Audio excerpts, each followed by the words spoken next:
Hello दोस्तों, क्या हाल है। तारीख आज 24 नवंबर, दिन सोमवार, हिंदी तिथि चतुर्थी।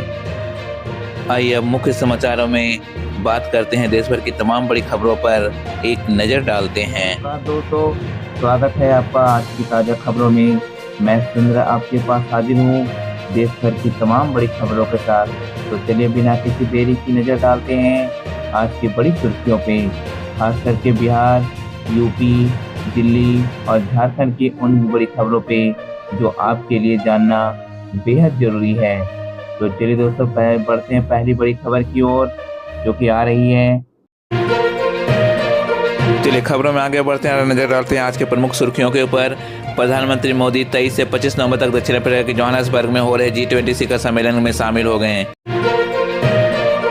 चलिए बढ़ते अगली खबर कर। यूपी और बिहार में चुनावी माहौल में सियासी हलचल तेज, कई पार्टियों में रणनीतिक पैंतरे शुरू कर दिए हैं। चलिए बढ़ते अगली खबर। दिल्ली में लगातार 10वें दिन वायु प्रदूषण का स्तर गंभीर, लोगों को स्वास्थ्य सतर्कता बरतने की सलाह दी गई। चलिए बढ़ते अगली खबर। लाल ब्लास्ट के मामले में एनआईए ने नए आरोपियों को गिरफ्तार किया, जांच जारी। चलिए बढ़ते अगली खबर। कोयला माफिया के खिलाफ डीडी की बड़ी कार्रवाई, कई जगहों पर छापे और जब्तियां। चलिए बढ़ते अगली खबर। हिमाचल प्रदेश में मनाली में बर्फबारी, पर्यटन को बारिश और ठंडक से फायदा। चलिए बढ़ते अगली खबर। छत्तीसगढ़ में हाउसिंग बोर्ड ने 23 नवंबर से 3 दिनों तक आवास मेला आयोजित किया, घर बुकिंग मात्र 1% राशि में संभव। चलिए बढ़ते अगली खबर। फ्लिपकार्ट की ब्लैक फ्राइडे का सेल शुरू, स्मार्टफोन, टीवी और घरेलू उपकरणों में भारी छूट। चलिए बढ़ते अगली खबर। अयोध्या में पीएम मोदी का आगमन को लेकर सुरक्षा के कड़े इंतजाम और ट्रैफिक डायवर्जन। चलिए बढ़ते अगली खबर। भारत और दक्षिण अफ्रीका के बीच चल रहे टेस्ट क्रिकेट मैच का कड़ा मुकाबला। चलिए बढ़ते अगली खबर। मलेशिया में हॉकी का सुल्तान अल्जान शाह कप शुरू, भारत और दक्षिण कोरिया की टीमें प्रतिस्पर्धा में। चलिए बढ़ते अगली खबर। कोविड-19 मामलों में गिरावट जारी, सरकार ने नए दिशा निर्देश जारी किए। चलिए बढ़ते अगली खबर। वैश्विक जलवायु सम्मेलन COP30 में जीवाश्म ईंधन के चरणबद्ध निकासी पे बहस। चलिए बढ़ते अगली खबर। ब्राजील के पूर्व राष्ट्रपति जायर बोल्सोनारो गिरफ्तार। चलिए बढ़ते अगली खबर। भारत में साइबेरिया अपराधों पे नई कड़ी कार्रवाई, हजारों अपराधी पकड़े गए। चलिए बढ़ते अगली खबर। दिल्ली ब्लास्ट के आरोपियों की जांच में प्रमुख खुलासे। चलिए बढ़ते अगली खबर। देश के विभिन्न हिस्सों में तेज हवाओं और भारी बारिश की चेतावनी। चलिए बढ़ते अगली खबर। बॉलीवुड और मनोरंजन जगत में कई नई फिल्म रिलीज, उत्साह बना हुआ। चलिए बढ़ते अगली खबर। टेक क्षेत्र में नई स्टार्टअप्स की बाढ़, निवेश बढ़ा। चलिए बढ़ते अगली खबर। विभिन्न राज्यों में किसानों और मजदूरों के लिए नई योजनाएं लागू। चलिए बढ़ते हैं पहली बड़ी खबर पर। फ्लिपकार्ट की ब्लैक फ्राइडे सेल 2025 आज 23 नवंबर से शुरू हो चुकी है और 30 नवंबर तक चलेगी, जिसमें स्मार्टफोन, टीवी और होम अप्लायंसेस पर भारी डिस्काउंट के साथ बैंक ऑफर, एक्सचेंज और EMI की सुविधा मिल रही है। यह दिवाली के बाद फ्लिपकार्ट की पहली बड़ी सेल है, इसीलिए इलेक्ट्रॉनिक्स की आक्रामक प्राइसिंग दिख रही है। चलिए बढ़ते हैं अगली खबर पर। प्रधानमंत्री नरेंद्र मोदी के अयोध्या आगमन को लेकर 23 नवंबर की शाम से अयोध्या में ट्रैफिक डायवर्जन लागू रहेगा और 24 घंटे वाहनों की चेकिंग की जाएगी। सुरक्षा कारणों से शहर में प्रवेश द्वार पर बैरियर लगाए गए हैं और भारी वाहनों पर प्रतिबंध रहेगा। छोटे वाहनों को भी भीड़ बढ़ाने पर रोका जा सकता है। इसके अलावा सड़क के किनारे रुकने की अनुमति नहीं होगी और संदिग्ध लोगों की चेकिंग तेज रहेगी। इस दौरान पुलिस ने मार्गों पर विशेष नज़र रखी है और सुरक्षा व्यवस्था कड़ी कर दी गई है ताकि कार्यक्रम बिना व्यवधान सुरक्षित रूप से संपन्न हो सके। यह सुरक्षा और यातायात नियंत्रण 23 नवंबर से शुरू होगा और 25 नवंबर तक या उससे आगे तक जारी रह सकता है। चलिए बढ़ते हैं अगली खबर की। छत्तीसगढ़ हाउसिंग बोर्ड का राज्य स्तरीय आवास मेला 23 नवंबर से 25 नवंबर 2025 तक राजधानी रायपुर के BTI ग्राउंड शंकर नगर में आयोजित होगा। इस मेले में घर की बुकिंग मात्र 1% राशि से की जा सकेगी और यह मेला 3 दिनों तक चलेगा। इस मेले का उद्देश्य प्रदेशवासियों को किफ़ायती और पक्के घर उपलब्ध कराना है, जिसमें 22 जिलों में कुल 2060 करोड़ रुपए के प्रोजेक्ट शामिल हैं। मेले में आवास योजनाओं की जानकारी, on site visit, bank finance जैसी सुविधाएं उपलब्ध रहेंगी। हाउसिंग बोर्ड द्वारा विभिन्न आवासीय योजनाओं को स्पॉट बुकिंग के साथ साथ वास्तुशास्त्र, PM सूर्य घर योजना, निर्माण तकनीक आदि की सलाह भी मिलने वाली है। इसके अलावा बुकिंग करने वालों के लिए लकी ड्रॉ के माध्यम से फ्रिज, वॉशिंग मशीन, टीवी जैसे इनाम भी रखे गए हैं। यह मेला छत्तीसगढ़ हाउसिंग बोर्ड के इतिहास का अब तक का सबसे बड़ा आवास मेला माना जा रहा है और राज्य सरकार का लक्ष्य 2027 तक हर परिवार को अपना पक्का घर मिले। इस मेले में बैंकों के स्टॉल भी होंगे जहां आवास ऋण की सुविधा मिलेगी। सरकार ने हाउसिंग बोर्ड को कर्ज मुक्त करा दिया है और अरब प्रोजेक्ट्स की योजना मांग के अनुसार पारदर्शिता के साथ की जाएगी। ये सभी सुविधाएं और योजनाएं राज्य के कमजोर और मध्यम आय वर्ग के परिवारों को ध्यान में रखकर बनाई गई है।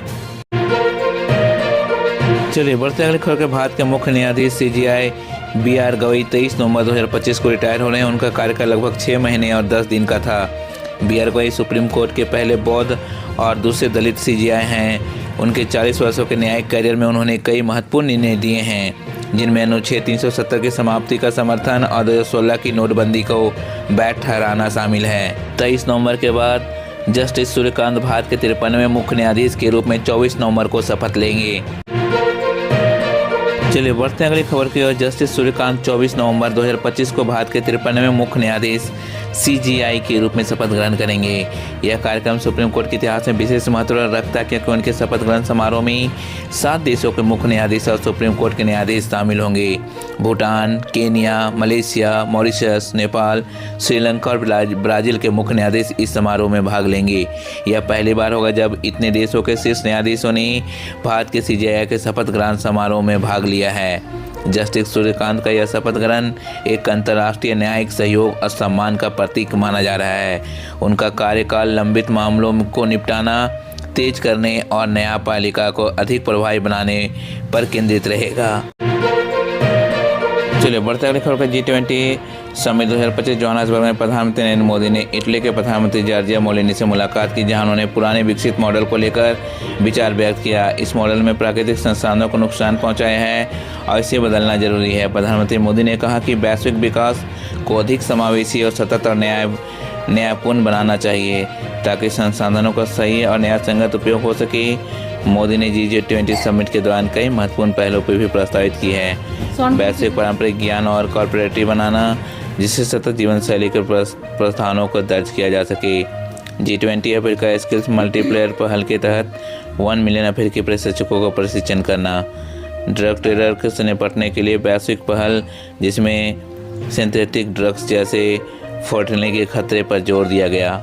इसके अलावा मोदी ने ब्राज़ील के राष्ट्रपति जायर बोल्सोनारो को गले लगाया और IBSA भारत, ब्राज़ील, दक्षिण अफ्रीका नेताओं की बैठक में हिस्सा लिया। उन्होंने वैश्विक दक्षिण के अलावा आवाज़ बुलंद किया, जलवायु परिवर्तन, ऊर्जा संक्रमण, खाद्य प्रणालियों के वित्तीय समावेश के मुद्दों को संभाला।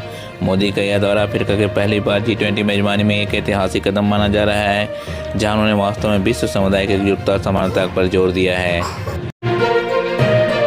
चलिए बढ़ते अगली खबर की ओर। नीतीश कुमार की नई कैबिनेट की पहली बैठक 25 नवंबर 2025 को 11 बजे होगी। इस बैठक में कई बड़े फैसलों पर मुहर लग सकती हैं, जिनमें सबसे अहम प्रस्ताव नई बिहार विधानसभा का पहला सत्र बुलाना रहेगा। इसके साथ ही सरकार अनुपूरक बजट पेश करने को लेकर भी निर्णय ले सकती है। बैठक में युवाओं, महिलाओं, किसानों और गरीबों से जुड़े योजनाओं पर विशेष ध्यान दिया जाएगा। NDA के चुनावी संकल्प पर 2025 के प्रमुख वादों को क्रियान्वित करने पर रोड मैप भी इसी बैठक में स्थापित होने की उम्मीद है। मुख्यमंत्री नीतीश कुमार ने गृह विभाग अपने पास नहीं रखा है, जो पिछले 20 वर्षों में पहली बार हुआ है। सौंपे गए विभागों में उनके पास सामान्य प्रशासन, मंत्रिमंडल, सचिव, निगरानी और निर्वाचन विभाग शामिल हैं। इस बैठक के परिणाम बिहार नई सरकार की प्राथमिकताओं और अगले 2-3 वर्षों की दिशा तय करेंगे, खासकर रोजगार, महिला सशक्तिकरण, शिक्षा और कृषि क्षेत्र में सुधार पर। मुख्यमंत्री नीतीश कुमार ने राजधानी पटना में देश की सबसे बड़ी यूनानी मेडिकल कॉलेज के निर्माण का बड़ा ऐलान किया है। इस नए मेडिकल कॉलेज का कुल क्षेत्रफल लगभग 10 एकड़ का होगा और 264 करोड़ रुपए की लागत से बनेगा।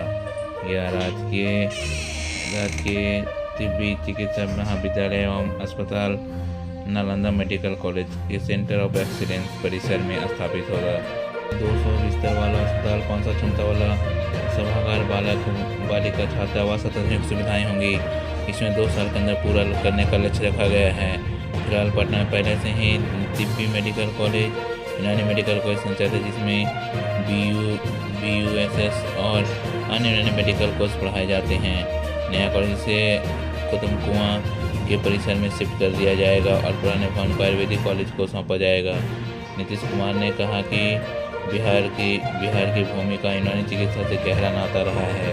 इस किसी भी राज्य सरकारी क्षेत्र को विकसित करने का श्रेय है ताकि आम लोगों को सस्ती गुणवत्तापूर्ण स्वास्थ्य सेवा मिल सके। यह मेडिकल कॉलेज बिहार के स्वास्थ्य सेवा इंफ्रास्ट्रक्चर को मजबूत करेगा और यूनानी चिकित्सा पद्धति को बढ़ावा देगा। चलिए खबरों में आगे बढ़ते हैं और एक नजर डालते हैं आज के 10 मुख्य बड़ी अंतर्राष्ट्रीय खबरों के ऊपर। यूएस ने यूक्रेन का युद्ध समाप्ति के लिए शांति योजना पर विचार करने को कहा, जिसमें क्षेत्रीय और सुरक्षा गारंटियों के बारे में कठिन विकल्प शामिल हैं। यूक्रेन के राष्ट्रपति ने कहा कि यह बहुत ही मुश्किल फैसला होगा। चलिए बढ़ते अगली खबर कर। भूटान के प्रधानमंत्री ने ढाका में पूर्ण राज्य सम्मान के साथ स्वागत किया गया, बड़े राजनीतिक नेताओं से मुलाकात की। चलिए बढ़ते अगली खबर। रूस ने यूएस राष्ट्रपति डोनाल्ड ट्रंप के साथ भविष्य में मुलाकात की संभावना का संकेत दिया, जो कूटनीतिक लचीलापन दर्शाता है। चलिए बढ़ते अगली खबर को। चीन ने जापान के प्रधानमंत्री द्वारा ताइवान सुरक्षा पर टिप्पणी के बाद संयुक्त राष्ट्र में आधिकारिक शिकायत दर्ज कराई, जिससे क्षेत्रीय तनाव बढ़ा। चलिए बढ़ते अगली खबर। जापान में काशिवाजी का करीवा परमाणु ऊर्जा संयंत्र लगभग 15 वर्षों बाद पुनः संचालन के लिए तैयार है, जो ऊर्जा नीति में महत्वपूर्ण कदम है। चलिए बढ़ते अगली खबर को। थाईलैंड में हटआई जिले में भारी बारिश के कारण बाढ़, 103 समुदायों के लिए आपातकालीन स्थिति घोषित और निकासी आदेश जारी। चलिए बढ़ते अगली खबर के। गाजा में इसराइल और हमास के बीच जारी संघर्ष में 21 लोग मारे गए, जबकि दोनों पक्षों ने सीज फायर उल्लंघन का आरोप लगाया। चलिए बढ़ते अगली खबर। ब्राजील ने पूर्व राष्ट्रपति जायर बोल्सोनारो को जेल से बचाने की साजिश में आरोप में गिरफ्तार किया गया। चलिए बढ़ते अगली खबर का। COP30 जलवायु सम्मेलन में स्थल पर आग लग गया, जीवाश्म ईंधन का चरणबद्ध निकासी प्रस्ताव में देरी हुई, जलवायु नीति पर बहस जारी। चलिए बढ़ते अगले खबर पर। G20 शिखर सम्मेलन दक्षिण अफ्रीका में जारी है, जहां अमेरिका के कुछ नेताओं के बहिष्कार के बावजूद संयुक्त घोषणा जारी की गई थी। आज के जुड़ी कुछ 10 बड़ी अंतर्राष्ट्रीय खबरों में आगे बढ़ते हैं और एक नजर डालते हैं आज के मौसम के हालचाल के ऊपर। चलिए बढ़ते हैं मौसम समाचार की ओर। उत्तर भारत में ठंड का प्रभाव बढ़ गया है। दिल्ली, यूपी, बिहार, राजस्थान और आसपास के इलाकों में सुबह और शाम को कोहरा छाया रहेगा। न्यूनतम तापमान 10 से 12 डिग्री सेल्सियस के बीच रहेगा और अधिकतम तापमान 25 से 27 डिग्री तक जाने की संभावना है। चलिए बढ़ते अगली खबर को। हिमाचल प्रदेश के मनाली में बर्फबारी जारी है, जिससे न्यूनतम तापमान 2 डिग्री तक गिर सकता है। चलिए बढ़ते अगली खबर के। बंगाल की खाड़ी में निम्न दबाव क्षेत्र बना है, जिसके कारण केरल, तमिलनाडु, पांडिचेरी और लक्षद्वीप में भारी बारिश का अलर्ट जारी है। चलिए बढ़ते अगली खबर के। आज तमिलनाडु के कई हिस्सों में हल्की से मध्यम बारिश होने की संभावना है। चलिए बढ़ते अगली खबर को। मुंबई में सुबह ठंडक महसूस हो रही है और तापमान 21 से 24 डिग्री सेल्सियस के आसपास रहेगा। चलिए बढ़ते अगली खबर को। उत्तर पश्चिम भारत के मैदानी इलाकों में अगले 2-4 दिन तापमान में और गिरावट आएगी। चलिए बढ़ते अगली खबर के। सुबह शाम उत्तर प्रदेश और बिहार सहित कई राज्यों में घना कोहरा स्मॉग का असर बना रहेगा, जिससे नौजवान और बुजुर्गों के स्वास्थ्य के लिए सावधानी बरतनी होगी। चलिए बढ़ते अगली खबर के। दिल्ली NCR में वायु प्रदूषण का स्तर बेहद खराब श्रेणी में बना हुआ है, जिससे सांस संबंधी बीमारी का खतरा बढ़ा है। बढ़ते अगली खबर। हवाओं के वर्तमान दिशा और गति के कारण पहाड़ी इलाके से ठंडी हवाओं का प्रभाव झारखंड समेत अन्य राज्यों तक बढ़ रहा है। चलिए बढ़ते अगली खबर। मौसम विभाग ने आम जनता से सावधानी बरतने की, यात्रा समय पर अतिरिक्त सतर्क रहने की सलाह दी है, खासकर ठंडे और कोहरे वाले इलाकों में। ये थे मौसम संबंधी कुछ जरूरी खबरों में आगे बढ़ते हैं और एक नजर डालते हैं आज के मुख्य खेल समाचार के ऊपर। चलिए खबरों में आगे बढ़ते हैं और खेल जगत से जुड़ी कुछ महत्वपूर्ण खबरों पर एक नजर डालते हैं। भारत और दक्षिण अफ्रीका के बीच गुवाहाटी में जारी दूसरे टेस्ट मैच में दक्षिण अफ्रीका की पारी लड़खड़ाने के बाद पहली पारी में दोबारा संभली। चलिए बढ़ते अगली खबर पर। मलेशिया में इपो में हॉकी का सुल्तान अल्जान शाह का कप 2025 शुरू हो गया है, जिससे भारत और दक्षिण अफ्रीका कोरिया की टीमें आमने सामने हैं। भारतीय क्रिकेट टीम के खिलाड़ी बुमराह ने गुवाहाटी टेस्ट में शानदार प्रदर्शन किया। अफ्रीकी बल्लेबाजों का गुस्सा भी आया। चलिए बढ़ते अगली खबर के। ऋषभ पंत ने विकेट के पीछे हैरतअंगेज कैच पकड़कर सबका ध्यान आकर्षित किया। चलिए बढ़ते अगली खबर की। भारतीय टीम ने हाल में ही ऐसे सीरीज के पहले दिन तनातनी दिखी, जिसमें इंग्लिश खिलाड़ी ट्रेविस हेड से भिड़ गए। चलिए बढ़ते अगली खबर क्रिकेट में भारत के राइजिंग स्टार्स टीम में एशिया कप सेमीफाइनल में बांग्लादेश से टाई पे हारी। सुपर ओवर में वाइट बॉल फेंक कर मुकाबला गंवाया।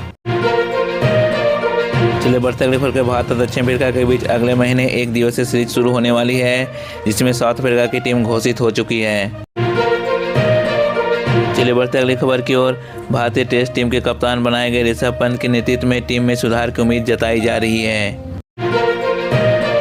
चलिए बढ़ते अगली खबर के बॉक्सिंग में भिवानी की जैमसिन वर्ल्ड बॉक्सिंग फाइनल में ओलंपिक मेडलिस्ट को हराकर सफलता की ओर बढ़ रही है। चलिए बढ़ते अगले खबर के आज के खेल समाचारों में क्रिकेट, हॉकी, बॉक्सिंग समेत अन्य खेलों की ताजा अपडेट्स शामिल हैं, जो दर्शकों के बीच उत्साह को बढ़ा रही है। चलिए अब एक नजर डालते हैं आज के सभी राशियों के राशिफल के ऊपर। मेष राशि, लाभदायक दिन, भाग्य मजबूत दिन, लाभ के योग, सकारात्मक शुरुआत होगी। चलिए बढ़ते अगली राशि वृषभ राशि की ओर। कामकाज में सफलता, व्यापार लाभकारी, परिवार में खुशियां बनी रहेंगी, सामाजिक कार्यक्रम में भागीदारी। चलिए बढ़ते अगली राशि मिथुन राशि की ओर। कार्य चिंता के साथ आर्थिक स्थिति सुधरेगी, शुभ समाचार मिलेगा, पुराने काम पूरे होंगे। चलिए बढ़ते अगली राशि और कर्क राशि को। चंद्र गोचर, लाभकारी, मित्रों के साथ अच्छा समय, व्यापार में लाभ, स्वास्थ्य पर ध्यान दें। चलिए बढ़ते अगली राशि को। सिंह राशि को सकारात्मक दिन, पिता का सहयोग, व्यापार में सफलता, क्रोध पर नियंत्रण आवश्यक। चलिए बढ़ते अगली राशि और कन्या राशि को। रचनात्मक कार्यों में सफलता, व्यापार में फायदा, शिक्षा में उन्नति, आर्थिक लेन देन में सावधानी। चलिए बढ़ते अगली राशि और तुला राशि को। बुध ग्रह का अनुकूल प्रभाव, जीवन साथी के साथ समय अच्छा गुजरेगा, सामाजिक सम्मान मिलेगा। चलिए बढ़ते अगली राशि और वृश्चिक राशि को। सामाजिक मान सम्मान बढ़ेगा, पारिवारिक सहयोग मिलेगा, आवासीय सुख की प्राप्ति संभव। चलिए बढ़ते अगली राशि को। धनु राशि को। परिवार का सुखद समय, आर्थिक लाभ के अवसर, शुभ यात्रा हो सकती है। चलिए बढ़ते अगली राशि और मकर राशि को। मेहनत अधिक करनी होगी, यात्रा आवश्यक, व्यापार में लाभ होगा, स्वास्थ्य का ध्यान रखें।